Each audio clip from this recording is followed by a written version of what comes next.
What's up? Welcome back to Nowstalgia. Dave here with a review of the new psychological thriller film, The Royal Hotel, starring Julia Garner and Jessica Henwick, the second film from Australian director Kitty Green, following up her debut from 2020, The Assistant, also starring Julia Garner, a film I liked quite a bit.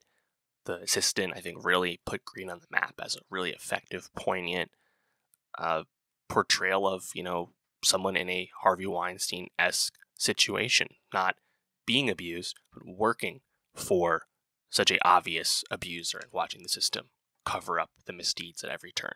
Really great movie. I think people know how good Julie Garner is at this point. All the Emmy wins with Ozark, really effective actress. So she's back with Kitty Green, and this time Kitty Green made a movie set in her native Australia with the Royal Hotel, and I think it's a really compelling thriller film. Definitely something that keeps you on your toes. There's a lot of edge and tension to this, and a lot of unpredictability where dread and despair is just around every turn, but you're not sure what's going to happen. Really, I think, effective premise where you have these two young American travelers, Hannah, played by Julia Garner, and Liv, played by Jessica Henwick, and they do kind of like a work travel program when they're off in Australia. They run out of money when they're in Sydney, and they take the only job they can get on late notice, which is working at a bar in the Australian outback, in a very remote part of Australia. Basically no services to speak of. There's no internet. Everything that is available in the area is trucked in over time. The only way in and out is via a bus that doesn't even come every day. Far cry from Sydney in like coastal Australia. And the bar they're working at is owned by Billy, played by Hugo Weaving. And they're warned, or at least it's noted, that this job will require them putting up with some male attention, because this bar, again, located in the middle of nowhere in the outback, is in close proximity to a small mining town. So all the patrons of the Royal Hotel bar are just a bunch of miners, male miners, who are in the area or came to the area and haven't had a reason to leave, blow-ins as they're called. And there's just not a lot of support for Hannah and Liv, and they have to basically deal with being kind of pushed to their limit while putting up with this situation. And, quickly it's clear that Hannah wants to leave early. She's put off by the male attention, whether it's leering or crass joke making, just a lot of forward attention and inappropriate behavior, I think, to most people. And Liv, while certainly agreeing with the sentiment, she's able to kind of roll with the punches and put up with it a little bit more. So there's that disconnect there. But the Hannah Liv friendship is really the core of the film and how they play off each other.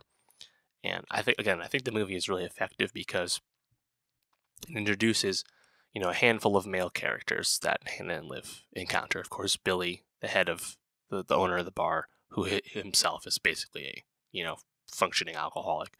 And then there's a bunch of other people. You have a really kind of quiet, creepy type, Dolly, played by Danielle Henshaw.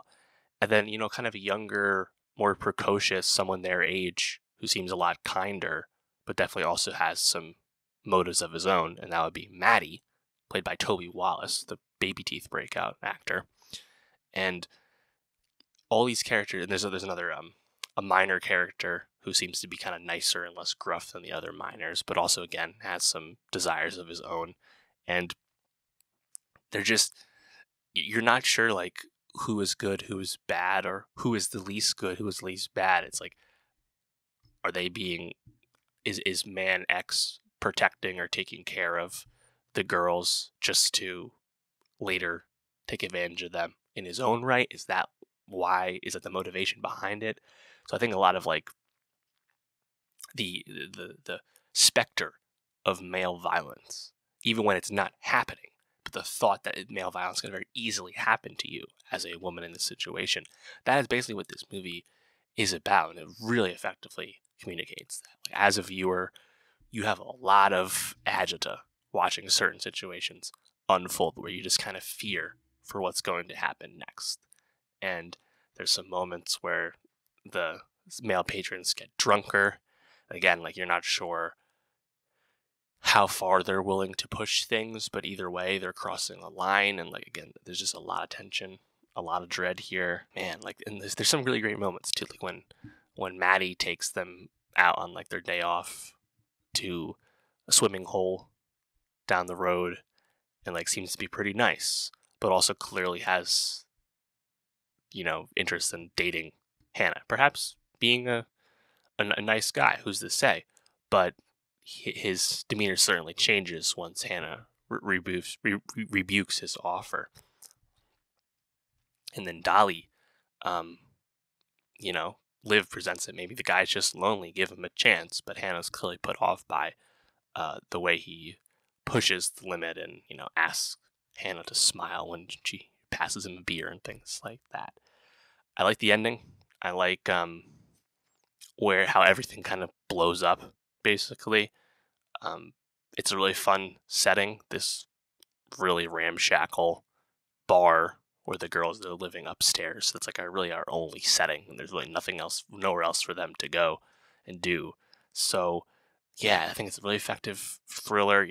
Garner, she's able to really modulate between intense fear and intense resolve. Like she's a really strong actor with this, and this is a role that kind of right up her alley. And Henwick, who I've been a fan of Jessica Henwick the past few years. She's done a lot of fun supporting roles with Matrix Resurrections, Glass Onion, of course, Game of Thrones back in the day.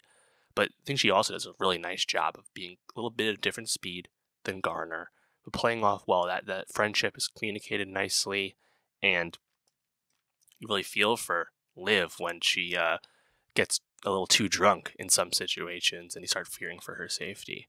So it's one of those movies where like you're just waiting for the other shoe to drop the entire time, and as a result, there's a lot of anxiety as a viewer. But it's a really effective psychological thriller, and it really makes you think about what that situation would be like if you were there.